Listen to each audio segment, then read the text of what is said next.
మన సీరియల్స్ని లైక్ చేసి ఆదరిస్తున్న అందరికీ పేరు పేరున కృతజ్ఞతలు. అలాగే ఈ ఎపిసోడ్ని కూడా లైక్ చేసి ఆదరిస్తారని కోరుకుంటూ వసుధ 25వ భాగం.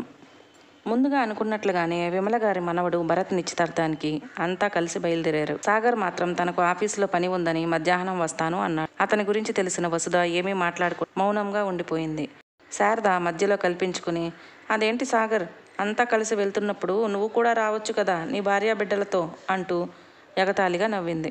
శారద మాటలకు ఒళ్ళు మండిపోతున్నా ఏమీ అనకుండా సాగర్ ఏ సమాధానం చెప్తాడా అని ఎదురు చూస్తుంది వసుధ. వదిన మాటలు విన్న సాగర్, అయ్యో వదిన, మా అన్నయ్య అంటే నీ కొంగు పట్టుకుని నీ వెనకాలే తిరుగుతాడు, నాకెక్కడ కుదురుతుంది చెప్పు అంటూ చురక అంటించాడు. మధ్యలో గీత అందుకుని, అవునులే సాగర్, నీ పనులు నీకుంటాయిగా, అయినా శారదక్క, వసుధకు లేని బాధ నీకెందుకు, బావ నీ వెంటే వస్తున్నాడు కదా, హ్యాపీగా వచ్చేయి అంది గీత. ఈ గీతకి ఈ మధ్య బాగా నోరు ఎక్కువైంది. ఆ వసుధ ఏదో సాయం చేసిందని దానికి సపోర్టుగా ఉంటుంది. ఈ సాగర్ గాడు మాత్రం పెళ్ళాన్ని ఒక్క మాట కూడా అననివ్వడు. పెళ్ళామంటే ప్రేమ లేదు, వాళ్ళ బాధ్యతలు పట్టవు, కానీ దాని గౌరవానికి మాత్రం భంగం కలగనివ్వడు. ప్రతి చోట దాన్ని ఒక్క మాట అననివ్వడు అనుకుని పటపటా పళ్ళు కొరుక్కుంటూ, సరేలేవయ్యా సాగర్, నీ ఇష్టం వచ్చినట్టు చేసుకో, మేము వెళ్తున్నాం అంటూ తిప్పుకుంటూ వెళ్ళి బయట కారులో కూర్చుంది. అంతా కూడా ఉన్న 2 కార్లలో ఫుల్ అయిపోయారు. వసుధకి నిశాంత్కి ప్లేస్ లేదు. సరే మీరు వెళ్ళండి, నాకు అడ్రస్ తెలుసు, నేను నిశాంత్ బస్సులో వస్తాం అంది వసుధ. అదేంటి వసు, నువ్వు బస్సులో రావటం ఎందుకు, మగపిల్లలు బస్సులో వస్తారులే, నువ్వు కారులో కూర్చోమ్మా అంటూ, రేయ్ పెద్దాడా, చిన్నోడు, ఇద్దరూ కలిసి బస్సులో రండి అన్నారు కమల గారు. అదెలా కుదురుతుంది అత్తయ్య, మీ అబ్బాయిలకి నడుము నొప్పి కదా, ఆయన బస్ ఎక్కి దిగలేరు అంటూ భర్తని దిగనివ్వకుండా ఆపేసింది శారద.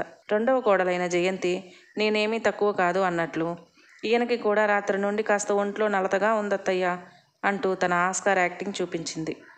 అయినా వసుధ రోజు ఆఫీస్కి బస్సులో వెళ్తుంది కదా అత్తయ్య, తనకి అలవాటేలేండి, తను బస్సులో వస్తుంది అన్నారు ఇద్దరు తోడికోడళ్ళు. వాళ్ళ మాటలు విన్న వసుధ చిన్నగా నవ్వి, పర్వాలేదు అత్తయ్య, మీరు వెళ్ళండి, నేను వస్తాను అంటూ అత్తగారికి నచ్చ చెప్పింది. సరే తల్లి, జాగ్రత్తగా రండి అన్నారు కమల గారు. అమ్మా, నేను మీతో పాటే వస్తాను అంటూ కిందకు దిగబోయింది నిషి. వద్దు నిషి, నీ డ్రెస్ హెవీగా ఉంది, నువ్వు కారులోనే రామ్మా అంది వసుధ. అమ్మా ప్లీజ్, నేను ఒక్కదాన్నే ఎలా అమ్మా అంటూ మొహం బేలగా పెట్టింది నిషి. నిషి మొహంలో బాధ చూసిన గీత, రే నిశాంత్, అమ్మ నేను బస్సులో వస్తాం, నువ్వు అక్కతో పాటు ఉండరా అంటూ కిందకు దిగింది. పిల్లలిద్దరూ థ్యాంక్స్ పెద్దమ్మ అంటూ గీత 2 బుగ్గులపై ముద్దు పెట్టారు. పిల్లలు లేని గీతకు ఆ పిల్లలు అంత ప్రేమగా ముద్దు పెడుతుంటే చెప్పలేనంత సంతోషంగా అనిపించింది. తిరిగి తాను కూడా పిల్లలిద్దరు ముద్దు చేసింది. అందరూ కలిసి గీతకు వసుధకు జాగ్రత్తగా రమ్మని చెప్పి వెళ్ళిపోయారు. అదేంటక్క, నువ్వెందుకు దిగిపోయావు, మేమెలాగో వచ్చేవాళ్ళం కదా అంది వసుధ గీతతో. నా చెల్లిని ఒంటరిగా ఎలా వదిలేస్తాను, ఇన్నాళ్ళు పాలేవో నీళ్ళేవో తెలుసుకోలేక అహంకారంతో ప్రవర్తించాను, ఇకనైనా నీకు తోడుగా ఉంటాను, నేను చేసిన పాపానికి ప్రాయశ్చిత్తం చేసుకొని వసుధ అంటూ వసుధ చేతులు పట్టుకుంది గీత. చాచా, అవేం మాటలక్క, జరిగిపోయింది తలుచుకుని బాధపడకు, ఏం జరిగినా అంతా మన మంచికే అంటూ చిన్నగా నవ్వింది వసుధ. నీకు ఇంత సహనం ఎక్కడి నుండి వస్తుంది వసుధ, అందరినీ అలా ఎలా క్షమిస్తావు అంది గీత. ఎందుకంటే తను మా వసు బంగారం కాబట్టి, తనకి అందరినీ క్షమించడమే తప్ప శిక్షించడం తెలియదు కాబట్టి, మా చెల్లికి ఈ భూదేవికి ఉన్నంత ఓర్పు ఉంది కాబట్టి అంటూ వాళ్ళ ముందుకి వచ్చి నిలబడ్డాడు రుద్ర. రేయ్ అన్నగా, నువ్వేంటి ఇక్కడున్నావు, ఇందాక జానుకి కాల్ చేస్తే స్టార్ట్ అయ్యాము అంది, మరి నువ్వు ఇలా అంటూ ఆశ్చర్యపోయింది వసుధ. పాప పి సుశీల, ఎక్కువ ఆశ్చర్యంతో నోరు బావురు కప్పలా తెరవకు, ఈగలు దూరిపోగలవు అన్నాడు రుద్ర. రే అన్నగా, నాకు కోపం తెప్పించుకు అంది వసుధ. కూల్ డార్లింగ్, మీ చుంచు మొహం అత్తింటి గ్యాంగ్ గురించి తెలిసే, వాసు అన్న నన్ను ఇంట్లో వదిలేసి అమ్మా నాన్నలను వదినని తీసుకువెళ్ళాడు. వాళ్ళు మిమ్మల్ని తీసుకువెళ్తే నన్ను బైక్లో రమ్మన్నాడు, లేదంటే కార్ అంటూ భుజాలు ఎగరేశాడు రుద్ర.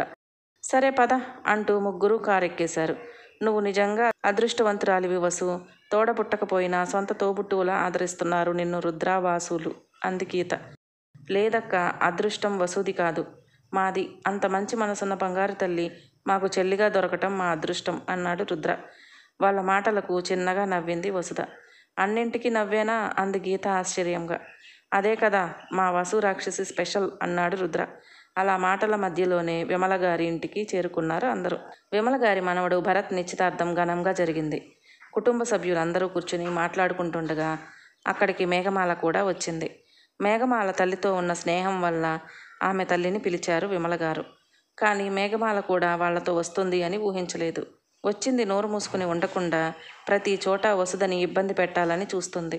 మేఘమాల గురించి తెలిసిన నిషి, నిశాంత్, గీత, జాను, రుద్ర అడుగడుగునా వసుద వెంటే ఉంటున్నారు.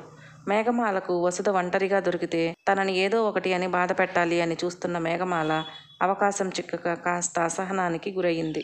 ఎలాగైనా సరే వసుదని ఏడిపించాలి అనుకున్న మేఘమాల శారద దగ్గరకు వెళ్ళి, శారదక్క, కొత్త కోడలికి ఇంట్లో అందరినీ పరిచయం చేయవా అంటూ శారదను రెచ్చగొట్టింది. అయ్యో మేఘమాల, ఆ విషయమే మర్చిపోయాను. ఉండు, ఇప్పుడే ఇంట్లో అందరినీ పరిచయం చేస్తాను అంటూ భరత్కి కాబోయే భార్యని తీసుకుని వచ్చి అందరినీ పేరు పేరున పరిచయం చేసింది. వసుదని తన పిల్లల్ని పట్టించుకోకుండా ముందుకు కదలబోయింది శారద. ఒక నిమిషం అత్తయ్య అంటూ కొత్త కోడలు శారదని ఆపేసింది. ఏంటమ్మా అంది శారద ఆ అమ్మాయి ఎందుకు ఆగిందో అర్థం కాక. ఏం లేదత్తయ్య అంటూ వసుద ముందుకు వెళ్ళిన ఆ అమ్మాయి, నన్ను ఆశీర్వదించండి అత్తయ్య. భరత్ మీ గురించి చెప్పాడు. నిజంగా మీ వ్యక్తిత్వం చాలా గొప్పది. మీకు చిన్న వయసులో పెళ్ళి అయినా పట్టుదలగా పరిస్థితులను ఎదుర్కొని మీ కాళ్ళ మీద మీరు నిలబడటమే కాక అందరికీ ఇది మంచి ఇది చెడు అంటూ చక్కగా వివరిస్తారట మీరు. ఈరోజు భరత్ ఈ స్థాయిలో ఉన్నాడు అంటే కారణం మీరే అట. నాకు భరత్ మీ గురించి పూర్తిగా చెప్పారు అంది ఆ అమ్మాయి. అయ్యో అలా ఏం లేదమ్మా. ఎవరైనా సరే అందరికీ ఒకేలా చెప్తారు. అది వినేవాళ్ళ మనస్తత్వాన్ని బట్టి ఉంటుంది. భరత్ తెలివైనవాడు. ఏదైనా సరే చక్కగా అర్థం చేసుకుంటాడు. తన స్వశక్తితో తను ఎదిగాడు. ఇందులో నేను చేసింది మాత్రం ఏమీ లేదు. తను దారాన్ని ఎలా పట్టుకోవాలో మాత్రమే నేను చెప్పాను. ఆ దారం సహాయంతో చక్కగా ఎదిగి నీడనిచ్చే తీగమల్లెలా 10 మందికి ఆశ్రయం కలిగించే స్థాయికి ఎదిగాడు అంది వసుద నవ్వుతూ. నువ్వు ఎప్పుడూ నీ గ్రేట్నెస్ని ఒప్పుకోవు కదా అంటూ భరత్ కూడా వచ్చి జంటగా వసుద ఆశీర్వాదం తీసుకున్నారు. తరువాత ఆ అమ్మాయి భరత్ ఫోన్లో నిషి, నిశాంత్ ఫొటోస్ చూడటంతో పిల్లలతో చక్కగా కలిసిపోయింది. భరత్ వాళ్ళు వసుద గురించి ప్రత్యేకంగా చెప్పటంతో ఆ అమ్మాయి కుటుంబ సభ్యులు, బంధువులు అందరూ ఎవరు అంటూ విమల గారిని వసుద గురించి అడిగారు.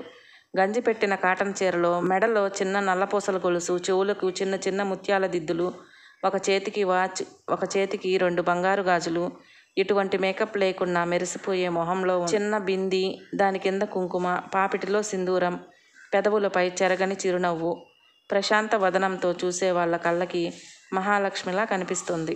పెళ్లి కూతురు తరపు బంధువులలో ఒక పెద్దావిడ వచ్చి, నీ అందరు కోడళ్లలోకి ఈ అమ్మాయి చక్కగా మహాలక్ష్మిలా ఉంది విమల అంటూ వసుదని చూపించారు. హా అవును అమ్మమ్మగారు, మా వసుద ఎవరికైనా ఇట్టే నచ్చేస్తుంది అంటూ వంత పాడారు భరత తల్లి, ఇంకా గీత, కమల గారు. విమల గారు గర్వంగా కోడలి వైపు చూసి మురిసిపోయారు. అందరూ వసుదని మెచ్చుకుంటుంటే చూసి ఓర్చుకోలేకపోయింది శారద. తన ప్లాన్ రివర్స్ అయినందుకు బాధపడింది మేఘమాల. శారద, జయంతి, మేఘమాల ముగ్గురు కలిసి వసుదని ఎలాగైనా ఏడిపించాలి అని సాగర్కి ఫోన్ చేసి త్వరగా రమ్మని చెప్పారు మేఘమాలతో. శారద, జయంతి చెప్పినట్లుగానే సాగర్కి ఫోన్ చేసింది మేఘమాల. ఆఫీసు నుండి ఫంక్షన్ జరిగే చోటికి బయలుదేరిన సాగర్ దారిలో ఉండగానే మేఘమాల నుండి ఫోన్ రావటం చూసి, ఇదేంటి మేఘ ఈ టైంలో ఫోన్ చేస్తుంది, ఏదైనా అవసరం ఏమో అనుకుని ఫోన్ లిఫ్ట్ చేసి, చెప్పు మేఘ, ఏదైనా ప్రాబ్లమా అన్నాడు సాగర్. అయ్యో సాగర్, ప్రాబ్లం ఏం లేదు, నువ్వు కూల్గా ఉండు, ఎక్కడున్నావు అని చేశాను అంది మేఘమాల ప్రేమగా. ఏరా ఎందుకు అన్నాడు సాగర్. నిన్ను చూడాలనిపిస్తుంది సాగర్, అందుకే కాల్ చేశాను అంది మేఘమాల.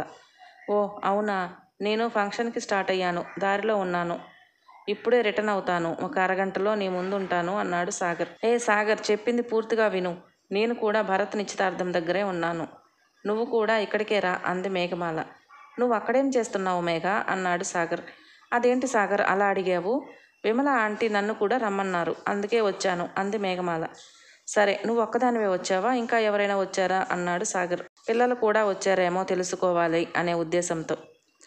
సాగర్ పెద్ద పాప, అమ్మ, నేను వచ్చామంది మేఘమాల. సరేరా, నేను ఒక 15 నిమిషాల్లో అక్కడ ఉంటాను అని ఫోన్ కట్ చేశాడు. సాగర్ ఫోన్ కట్ చేయగానే సక్సెస్ అంటూ బొటనవేలు చూపిస్తూ ఇంకో 15 నిమిషాల్లో ఇక్కడ ఉంటా అన్నాడక్క అంది మేఘమాల శారదతో. ముగ్గురు కలిసి ఏం చేయాలో మాట్లాడుకున్నారు. 2 కళ్ళు వీరి సంభాషణని చూస్తూ వారి చెవులతో వీళ్ళు మాట్లాడుకునేది విన్నారు. పాపం వీళ్ళ పన్నాగం గురించి తెలియని వసుద వచ్చిన అతిథులకు భోజనాలు వడ్డించే పనిలో బిజీగా ఉంది. తల్లి కోసం వెతుకుతున్న నిషి, నిశాంత్ ఇద్దరు రుద్ర దగ్గరకు వెళ్ళి, మామ, అమ్మ ఎక్కడా కనిపించట్లేదు అంది నిషి. మీ అమ్మ ఇంకెక్కడుంటుందే బులి రాక్షసి, ఎక్కడో సంఘసేవ చేస్తూ ఉంటుంది, వెతుక్కోపోవే అన్నాడు రుద్ర. అయ్యో మామ, ఈ వసు ఏంటి ఎప్పుడు బండ చాకరీ చేస్తుంది అంటాల కొట్టుకున్నాడు నిశాంత్. అవునరా బంగారం, మీ అమ్మ మన మాట వినకుండా ఎప్పుడు చూడు ఏదో ఒక చాకరీ చేస్తూనే ఉంటుంది అన్నాడు రుద్ర నిశాంత్ని దగ్గరికి తీసుకుంటూ. ఒరే బండమామ, మా అమ్మని ఏమైనా అంటే నీ జుట్టు పీకేసి నీకు బట్టతల వచ్చేట్టు చేస్తా చూడు అంటూ బెదిరించి గోపాలం ఇంకా లక్ష్మి గార్ల దగ్గరకు వెళ్ళి, చూడమ్మమ్మ రుద్రమామ నన్ను ఏడిపిస్తున్నాడు అంటూ దొంగ ఏడుపు ఏడ్చింది నిషి. ఆరి దొంగ బడవా, నా కొడుకును నువ్వే తిట్టి నువ్వు వాడి మీద కంప్లైంట్ చేస్తున్నావు కదే రాక్షసి అంటూ నిషిని ముద్దు చేశారు లక్ష్మి గారు. తాతయ్య అంటూ గోపాల్ గారి ఒడిలో కూర్చుండిపోయింది నిషి. రేయ్ రుద్ర, చిన్నపిల్లని ఎందుకురా ఏడిపిస్తున్నావు అంటూ రుద్రని అరిచాడు. నిషి రుద్రని చూసి నాలుక బయటపెట్టి వెవ్వెవ్వే అని ఎకిరించింది. అప్పుడే అక్కడికి వచ్చిన వసుధ నిషి నెత్తిన ఒక్కటేసి, ఏంటే మా అన్నని ఎక్కిరిస్తున్నావు అంటూ గోపాలం గారి పక్కన కూర్చుంది. ఛీ అమ్మా, నేను నీ గురించి మా అమ్మతో గొడవ పడితే నువ్వు నన్నే కొట్టావు అంటూ బుంగమూతి పెట్టుకుంది నిషి. నా అన్న నన్ను అంటాడు, మధ్యలో నీకెందుకే అంది వసుధ నవ్వుతూ. నిషి ఉక్రోషంగా రుద్ర ఒడిలోకి వెళ్ళి, బాగా తిట్టు మామ, మా అమ్మ రాక్షసి మాత్రమే కాదు, పెద్ద అనకొండ కూడా అంది. నిషి మాటలకు అందరూ నవ్వుతుంటే, అమ్మో మా నిషి తల్లికి కోపం వచ్చింది అనుకుంటూ, సరే పద మనకి చిన్న పనుంది బయటకు వెళ్దాం అంటూ గేట్ వైపు తీసుకెళ్లబోయాడు. ఐస్ క్రీమ్ కోసం వెళ్తున్నారేమో అని. అన్నా ఇప్పుడెక్కడికి అంది వసుధ. మేము తేల్చాల్సిన లెక్కలు కొన్ని ఉన్నాయిలే వసు డార్లింగ్, నువ్వు కూల్గా ఉండు అంటూ వాళ్ళతో పాటు వెళ్ళింది జాను కూడా. ఏంటో వీళ్ళ వసుధ, నువ్వు కూల్గా ఉండుమా అన్నాడు వాసు. అందరిలో కూల్గా కూర్చుని జానులు ఏం చేయాలో చెప్పి పంపించేశాడు వాసు. వాసు ప్లాన్ ప్రకారం రుద్ర జాను ఏం చేయబోతున్నారు, వసుధని మేఘమాల ఎలా ఏడిపించబోతుంది, మరో భాగంలో తెలుసుకుందాం. మన వీడియోలు మీకు నచ్చినట్లయితే ప్లీజ్ లైక్ చేయండి, షేర్ చేయండి, సబ్స్క్రైబ్ చేసుకోవటం మాత్రం మర్చిపోకండి. Thank you.